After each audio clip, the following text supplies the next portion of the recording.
भगवान श्री कृष्ण ने जब मोहिनी रूप धारण किया तो उनके सौंदर्य पर 33 करोड़ देवता मोहित हो गए। सभी देवताओं ने मन में यही कामना हुई कि ऐसी सुंदरी उनकी पत्नी बन जाए, परंतु केवल एक देवता ऐसे थे जिनके मन में मोहिनी के प्रति इस तरह का भाव नहीं आया। वे थे सूर्यदेव।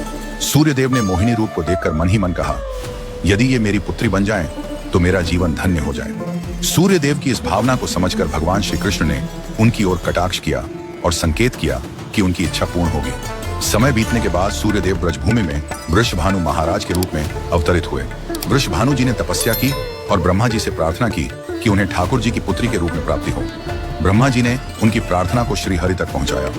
ठाकुर जी ने विचार किया कि वे नंद यशोदा और देवकी वासुदेव के यहाँ पुत्र के रूप में जन्म लेने वाले हैं, लेकिन प्रेम की स्थापना के लिए एक विशेष अवतार लेना होगा। ठाकुर जी ने अपने रूप को दर्पण में देखा और उस दर्पण में उन्हें ऐसा रूप दिखाई दिया जो स्वयं ठाकुर जी को भी मोहित कर गया। यह रूप ठाकुर जी का ही स्त्री रूप था। उन्होंने इस रूप को स्थिर किया और लक्ष्मी जी के वस्त्रों, आभूषणों और श्रृंगार सामग्री का उपयोग करके इस दिव्य स्वरूप को सजाया। जब यह स्वरूप पूर्ण हुआ तो ऐसा प्रतीत हुआ मानो सूर्य और चंद्र का एक साथ मेल हो गया हो। यह दिव्य तेज इतना अद्भुत था कि स्वयं ठाकुर जी भी नेत्र मूंदने को विवश हो गए। जब उन्होंने नेत्र खोले तो उनके सामने श्री राधा रानी का दिव्य स्वरूप प्रकट हुआ। श्री राधा के प्राकट्य का समय सुबह 4 बजे का था, जो ब्रह्म मुहूर्त का समय है। भगवान के अन्य अवतारों का प्राकट्य दोपहर 12 बजे या रात्रि 12 बजे होता है, परंतु राधा रानी का जन्म ब्रह्म मुहूर्त में हुआ, जो नए दिन की शुरुआत का प्रतीक है।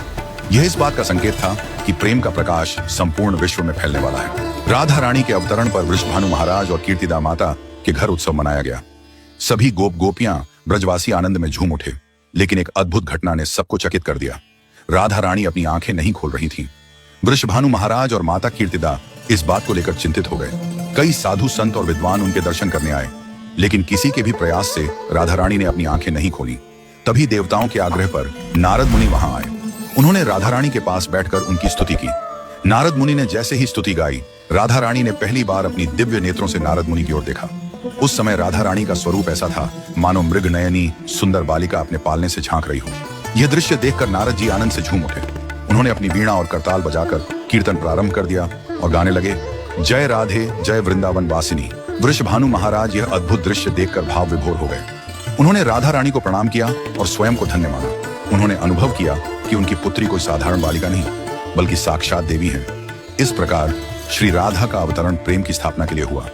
ठाकुर जी ने ज्ञान, धर्म और वैराग्य की स्थापना के लिए कई अवतार लिए, लेकिन प्रेम की स्थापना के लिए श्री राधा का अवतरण हुआ।